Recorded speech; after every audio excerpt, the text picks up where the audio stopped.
Let's talk about something truly strange. Picture this. It's 1974, and a family in Florida finds an object in the ashes of a fire, an object that would go on to baffle scientists, get the U.S. Navy involved, and then just vanish.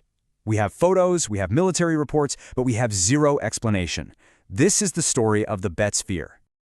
So, to really get our heads around this, let's just start with a simple question. We all kind of operate under a set of rules, right? Gravity, momentum, you push something, it moves. But what if you found something that just didn't play by those rules? An object that seemed to have a mind of its own.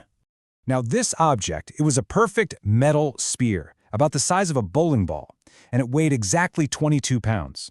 This wasn't some lightweight piece of debris. This was a dense, solid thing you can actually hold in your hands. It was real. But here's where it gets weird. This was no ordinary hunk of metal. The Betts family started noticing it would move on its own. It would roll across the floor, stop, change direction, and even stop right at the edge of a table like it knew not to fall off. They played a guitar near it and it would start to hum. It was emitting low-frequency radio waves and it had multiple magnetic poles which, a natural object just shouldn't have. But believe it or not, the biggest mystery wasn't even what it did on the outside. It was what was hidden inside. Because when the military finally got their hands on it and blasted it with an X-ray, they found a complex internal structure that just defied all known manufacturing logic. So, the big question, right? Where on earth did this impossible object come from? To really understand the mystery, we have to go back to the very beginning. And the story starts, of all places, with a fire. Okay, so here's the timeline. March 1974, a huge brush fire rips through 88 acres of the Betts family's property. A month later, they're checking out the damage, and boom, there it is. By the end of April, it's already moving around and humming, and by May, yep, the U.S. Navy is knocking on their door, very interested. And this is the first major puzzle. This thing was found in a completely scorched landscape, but it was perfect. Not a single burn mark on it, no soot, no scratches. It was totally smooth, perfectly polished with no seams or welds. That means it wasn't two halves stuck together. It was a single flawless piece of metal. Well, with behavior this strange, it's no surprise the authorities got involved. The sphere was taken over to the Jacksonville Naval Air Station for a full investigation.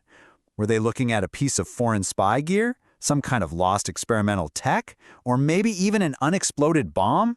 And let me tell you, the Navy didn't mess around. They ran the full gauntlet. A complete hands-on physical inspection, a deep metallurgical analysis to figure out what it was made of, and then, the big one, they hit it with a powerful 300 kilovolt X-ray to see what was going on inside. The metal analysis came back first, and it was a real surprise. The sphere was made of something called alloy 431.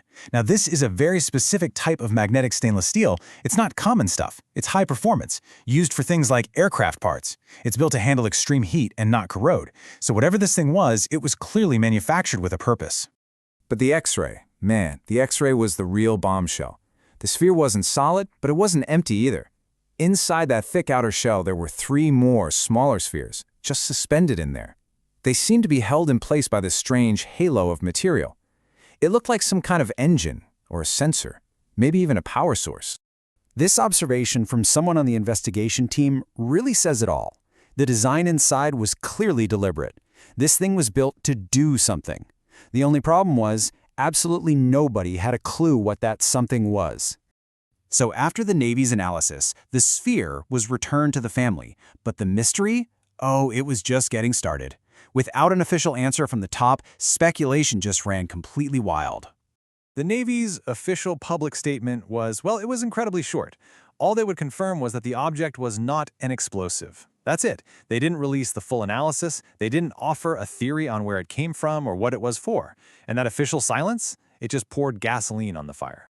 So basically, 2 main camps emerged. On the one hand, you had the skeptics. They said, look, it's just an industrial part, probably a ball check valve that fell off a truck. The stuff inside, just casting defects.